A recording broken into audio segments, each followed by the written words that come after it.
First and foremost, I want to give all praises, honor, and glory to Yahweh, Bahasham Yahweh Shai, Bahasham Recha Kodesh. Double honors to the elders and the apostles of Great Millstone, and peace and blessings to the elect. And today we're going to go into the book of Third Maccabees. And this is when you go into the Apocrypha, it's not really included right in there because it mainly just goes into history. And the time period of what's happening here in the book of Third Maccabees is not in it's far before the events of First and Second Maccabees. So likely why they didn't include it in there, but it's just a bit of history, right? And it's about 7 chapters, and in here, it's mainly like a reading, right? There's not much of a breakdown to it, but I will still go through it nonetheless to give some context for those who may be interested, right, or may not have even known about this situation here. Now, in the book of Daniel, the 11th chapter, right, I did the breakdown on it. You'll notice one of the chapters in there during dealing with the Syrian wars between the time period between Ptolemy the Fourth, Philopator, and Antiochus the Third. Around that time period, I referenced certain parts here in the book of Third Maccabees for some history there. Okay, so before we go into it, I'm going to read just a bit of context about this book, and then we can get into it. So this is Third Maccabees. Pulled it up on Wiki. Third Maccabees, also called the Third Book of Maccabees, is a book written in Koine Greek, likely in the 1st century BC, in either the late Ptolemaic period of Egypt or in early Roman Egypt. Despite the title, the book has nothing to do with the Maccabean revolt against the Seleucid Empire described in First Maccabees and Second Maccabees. Instead, it tells the story of a persecution of the Jews under Pharaoh Ptolemy IV Philopator in Ptolemaic Egypt. And remember that at this point, you had the Ptolemies in Egypt. They were not actual native Egyptians. Okay, these were Edomites or Greeks that had taken over that portion. Right, Ptolemy being one of the generals of Alexander, who got the portion of Egypt. So the pharaohs at this time were Edomites, okay, that were ruling over the Egyptians in there, right, calling themselves pharaoh and so on. Just a bit of context. Some decades before the Maccabee uprising in Judea, right? So the events in Third Maccabees happened sometime before Judas Maccabees and his brother and his brothers and that whole event with Antiochus Epiphanes and all that takes place. The story purports to explain the origin of a Purim-like festival celebrated in Egypt, right? Not Purim, but similar in terms of like the deliverance and, how the Lord set it all up. Third Maccabees is somewhat similar to the book of Esther, another book which describes how a king is advised to annihilate the diaspora Jews in his territory, yet is thwarted by God. In Third Maccabees, King Ptolemy IV, Philopator, attempts to enter the Second Temple in Jerusalem, but is rebuffed by divine power. So the Second Temple here does not mean there were 2 temples, right, at the same time in Jerusalem. What this means is the first temple that was set up and built officially, right, by Solomon, when the Babylonians came in there, they destroyed it. And so when the Persians took over, they allowed us to rebuild it. So that was the second time, that was the second temple. And then later on, the Greeks took down the Persians, and then leading up until this time right here. So it says here, but is rebuffed by divine power. And we'll see this as we read through the chapter or the book. He grows to hate Jews and orders the Jews of Egypt assembled in his hippodrome. And this is what a hippodrome looks like.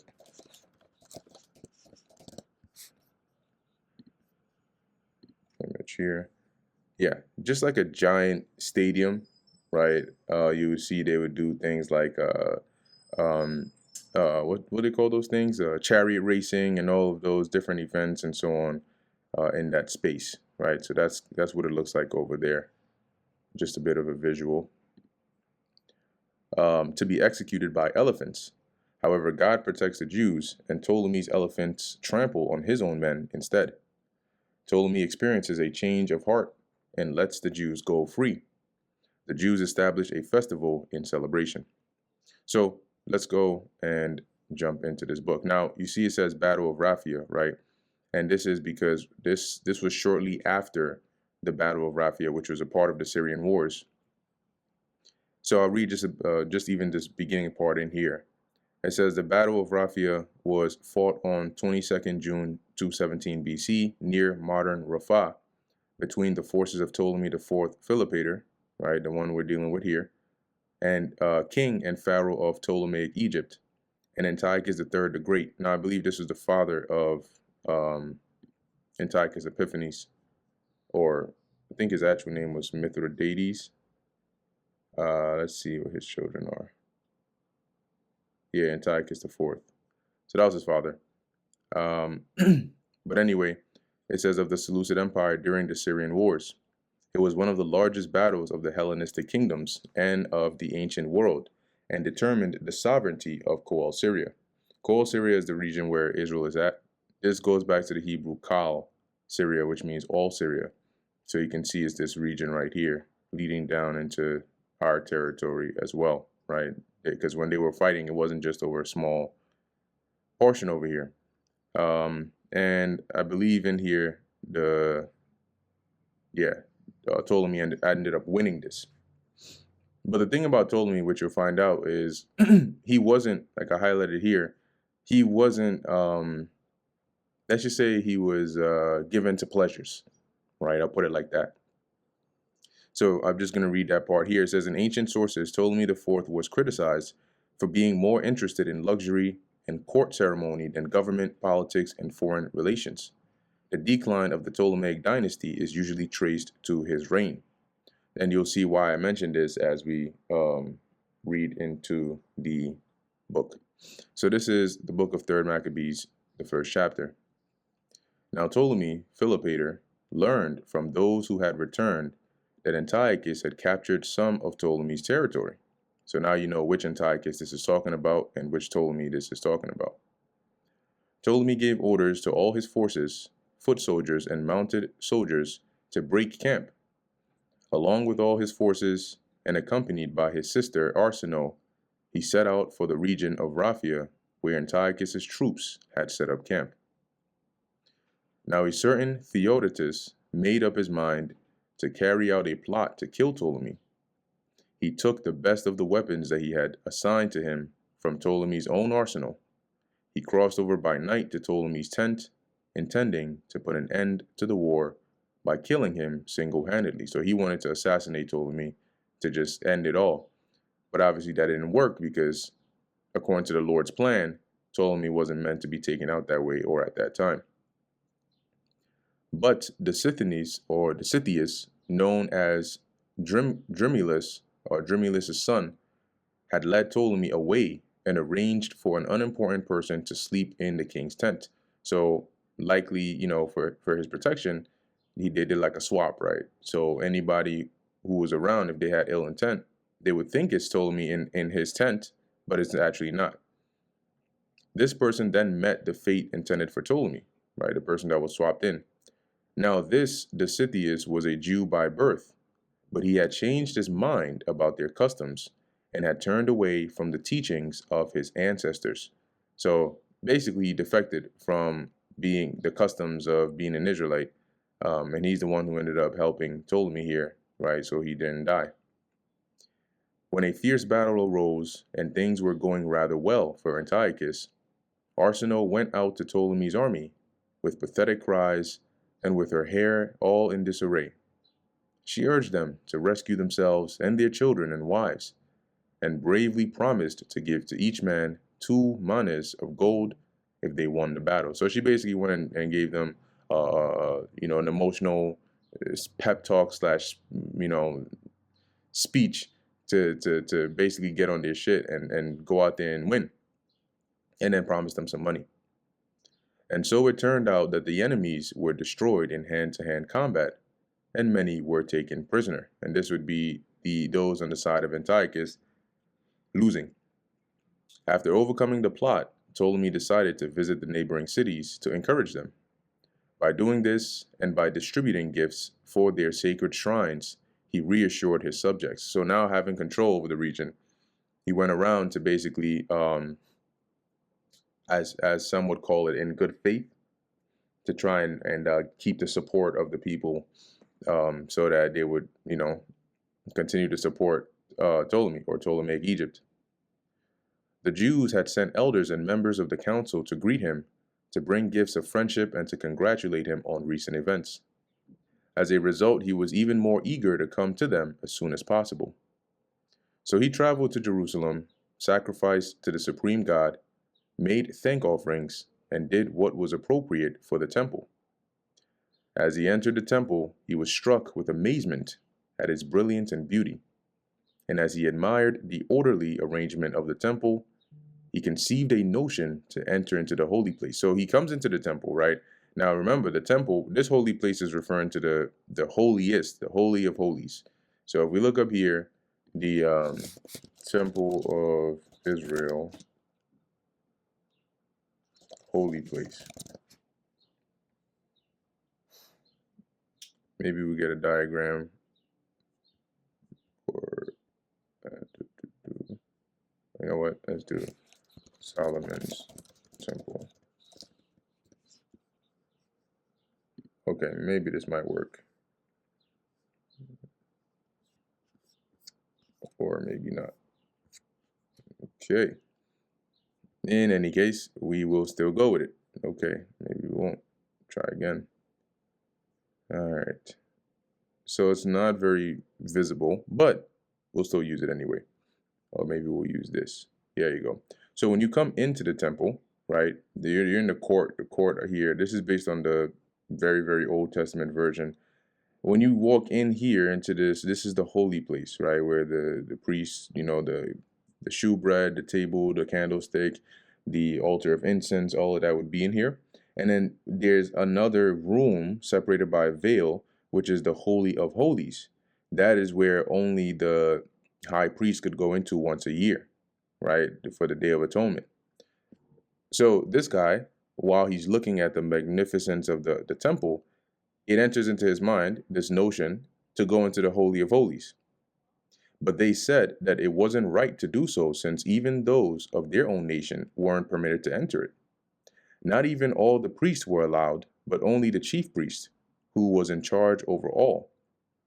And he could do so only once a year, like I just explained. But Ptolemy wasn't at all persuaded. Even after the law was read to him, he continued to claim that it was necessary for him to enter, saying, even if those persons are denied this honor, I shouldn't be. So there's that pride. Remember, he was an Edomite. So his mind is, bruh, I mean, I rule, I own all this area. So even if, yeah, your people can't go in there, look, I'm above that. He asked why, when he was entering every other sacred place, none of those present prevented him. And someone said, without thinking, that he was wrong to speak of this as a sign. So he's basically saying, look, if this is, why is it then that when I went into all these other secret places, secret temples of other people's places, nobody ever stopped me, and this one, y'all gonna stop me? And somebody's like, you can't use that as a sign to say that because I was able to go into the holy places of other temples and so on, I should be able to go into this one.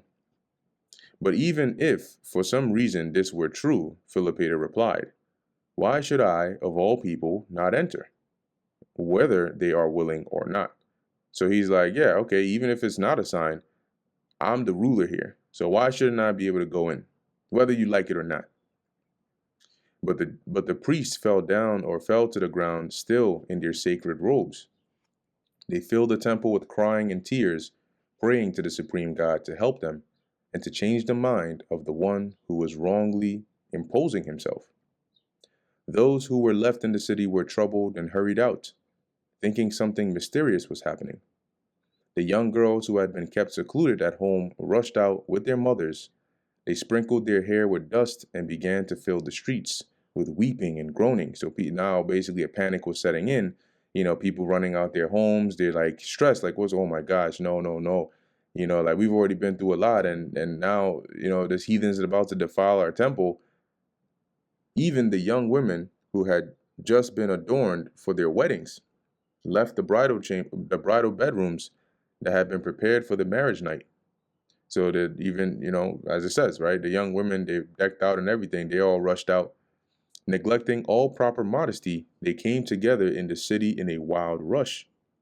Mothers and nurses left newborn children here and there, some in houses, some in the streets, and crowded together in the Most High Temple without looking back. It doesn't mean they just threw their babies out into the streets. No, it's like, okay, if you are, in an area, maybe you have some of the grandmothers and so on, maybe they can't really like move too well. You give them, okay, you watch my child for me, and then they run to the temple. The people who assembled offered all kinds of prayers on account of the evil plot of the king. Some of the bolder citizens weren't going to put up with this intended plan, or with his intended plan, or fulfill what he had in mind. So you had some that were ready to like, they said, look, if we gotta fight, we're gonna fight. But he's not about to do that. They rallied each other to attack with weapons and to die courageously for the sake of the law of their ancestors, creating a great uproar in the holy place. The old men and the elders were barely able to restrain them, but turned them at last to the same stance of prayer. So, it took a while, it took a lot for the elders to calm down the young men who were ready to fight against Ptolemy for trying to go into the Holy of Holies. But eventually they were able to convince them that not to use violence, but to just pray. Now the crowd in front of the temple was occupied in praying. But the elders standing near the king tried in many ways to turn his arrogant mind from the scheme that he had conceived. But he, being made bold and ignoring all their arguments, began to make his approach, determined to carry out his plan. So he just pompous ass. He's coming. He's like, nope, I'm going into that holy place. So when those who were near him saw this, they turned together with the people to appeal to the one who was fully able to come to their aid and not to overlook this insolent transgression. An immense roar went up from the intensity and passion of the crowd's concerted shouting. It wasn't a natural roar, but it's like the combined voices all praying and crying out unto the Lord gave this effect. Indeed, it seemed that not only the people, but also the walls and the entire land were echoing, because at that time we're all prepared to accept death instead of making the holy place impure. And that brings us to the end of the book of 3rd Maccabees, the first chapter.